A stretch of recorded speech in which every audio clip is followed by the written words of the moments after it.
আমাদের বিয়ের এই ৪ বছর চলতেছে। বিয়ের পর বাবার বাড়িতেই ছিলাম ৪ বছর। ঠিকমতো সংসার করতে পারিনি ২ মাসও। বিয়ের ৪ বছরে সে আমার কোনো দায়িত্ব পালন করেনি। তাদের বাড়িতেও নিয়ে যায়নি। যে ৪ বছর বাবার বাড়িতে ছিলাম, মাঝে ১ বছর সে ঝগড়া করে আমাদের বাড়িতেও আসেনি। এই একটা বছর আসেনি বলতে তার মা আসতে দেয়নি। সবসময় বলতো তার ছেলে চাকরি করে, এখানে ওখানে থাকা লাগে, এই জন্য আমাকে সময় দিতে পারতেছে না। সাথে তো একটার পর একটা মিথ্যা কথা আর অজুহাত ছিলই। আমরা দুজন দুজনকে আগে থেকেই চিনতাম। ২ বছর রিলেশন করার পর আমরা দুজন বিয়ে করি। আমি আমার স্বামীকে খুব বিশ্বাস করতাম, তাই কখনো মনে হয়নি সে আমাকে ঠকাবে। তারপর ৪ বছর পর জানতে পারি সে দূরে কোথাও চাকরি করে না, তাদের বাসার পাশেই একটা শোরুম ছিল, সেখানে সে চাকরি করত। অথচ একটা বছর আমার কাছে সে আসেনি চাকরির দোহাই দিয়ে। তাহলে এই একটা বছর আমার কাছে না এসে সে কিভাবে পারলো? যাই হোক, এর কয়েক মাস পর আমার স্বামী আমাকে নিতে আসলো এবং তার বোনের বাসায় নিয়ে যায়। সেখানে তার মাও থাকতো। আমি যাওয়ার পর তার মা আমার সাথে একটাও কথা বলেনি। পরে জানতে পারলাম তার বোনের সংসার পুরোটাই আমার স্বামী চালায়। আমি ওই বাড়িতে যাওয়ার পর খুবই কষ্ট করি, ঠিকমতো ২ বেলা খাবারও খেতে পারতাম না, এত কষ্ট তারা আমাকে দিত।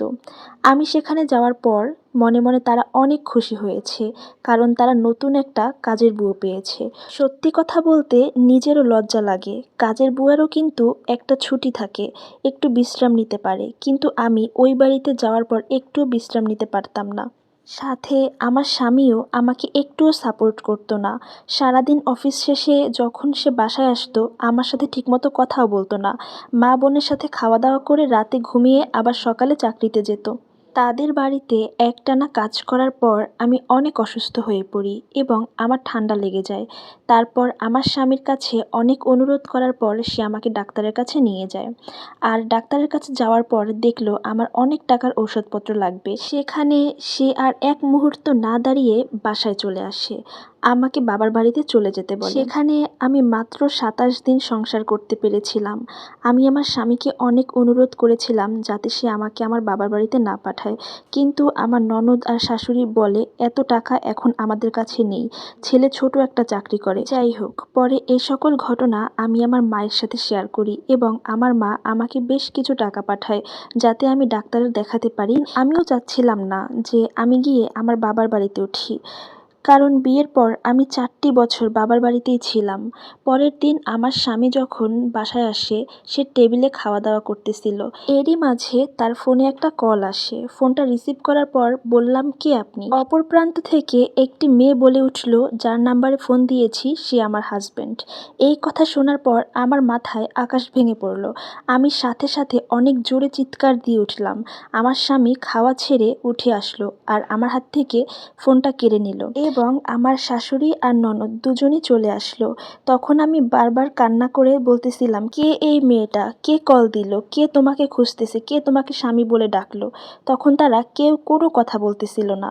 ওই দিন আমি ঘরে অনেক ভাঙচুর করি। ওই দিন আমার কোনো সেন্সই কাজ করতেছিল না। এরপরে আমি আমার ব্যাগপত্র গুছিয়ে বাবার বাড়ি চলে আসলাম। এত প্রেশার আমি নিতেই পারতেছিলাম না। আমার স্বামী আমাকে একবারও আটকায়নি। যাই হোক, চলে আসার পর আমি অনেক দুর্বল হয়ে পড়ি, ঠিকমতো খাইতে পারতেছিলাম না। পরের দিন আমার মা আমাকে ডাক্তারের কাছে নিয়ে যায় এবং ডাক্তার আমাকে জানালো আমি মা হতে চলেছি। আমি যেন একটু সাবধানে থাকি। ওখান থেকে ফিরে এসে আমি আমার স্বামীকে কল দিই, কারণ আমার তখনও বিশ্বাস হচ্ছিল না যে আমার স্বামী আরেকটা বিয়ে করেছে। কিন্তু ফোন দেওয়ার পর দেখি আমার স্বামীর ফোন বন্ধ।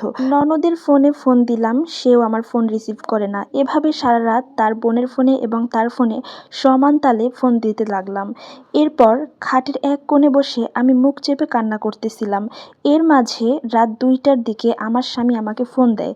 আমি সাথে সাথে ফোন রিসিভ করি। তাকে আমার প্রেগনেন্সির খবর জানানোর আগে সে আমাকে বলে সে ১ বছর আগে বিয়ে করেছে এবং বিয়েটি তার মা এবং বোনের পছন্দেই করেছে। আমি তার হাত জোর করে রিকোয়েস্ট করতেছিলাম যে তুমি কি আসলেই বিয়ে করেছো নাকি আমার সাথে ফান করতেছো? যদি বিয়ে করে থাকো তুমি তাকে ছেড়ে দাও। আমি আজকে ডাক্তারের কাছে গিয়েছিলাম, ডাক্তার আমাকে জানিয়েছে আমি প্রেগনেন্ট। এই কথা বলার পর আমার স্বামী আমার উপর রেগে গেল আর ফোনটা কেটে দিল। আমি যখন কল ব্যাক করলাম দেখলাম তার ফোন বন্ধ। পরের দিন দুপুরে আমি আমার স্বামীকে আবারও কল দিই। সে কল রিসিভ করে আমাকে স্পষ্টভাবে জানিয়ে দেয় আমি যদি সংসার করতে চাই তাহলে সংসারের সমস্ত খরচ আমার বাবা-মাকে চালাতে হবে। আর এটা যদি না করি তাহলে তার বাবা-মা কখনোই আমাকে মেনে নিবে না এবং যে মেয়েকে বিয়ে করেছে সে মেয়েকেও ছাড়তে দিবে না। এমন কথা শোনার পর বিশ্বাস করেন আপু, আমি টানা ১০-১৫ দিন কিছুই খেতে পারিনি। এখন আমার স্বামীর প্রতি আমার কোনো ভালোবাসা কাজ করে না। যেটি আছে সেটা শুধু জিদ। এখন আর ইচ্ছা করে আমি তার সাথে যোগাযোগ রাখি না। এখনও সে মাঝে, মাঝে আমাকে কল দেয়, টেক্সট করে, কোনো মেসেজেরও আমি রিপ্লাই দেই না। আমি আমার ফ্যামিলির সাথে বসে সিদ্ধান্ত নিয়েছি তাকে ডিভোর্স দিয়ে দিব। আর আমার বাচ্চাটাকে আমি একাই মানুষ করব। ওকে আমি পৃথিবীতে আনবো। এটা হচ্ছে একটা আপুর লাইফ স্টোরি। যদি ভালো লাগে অবশ্যই শেয়ার করবেন।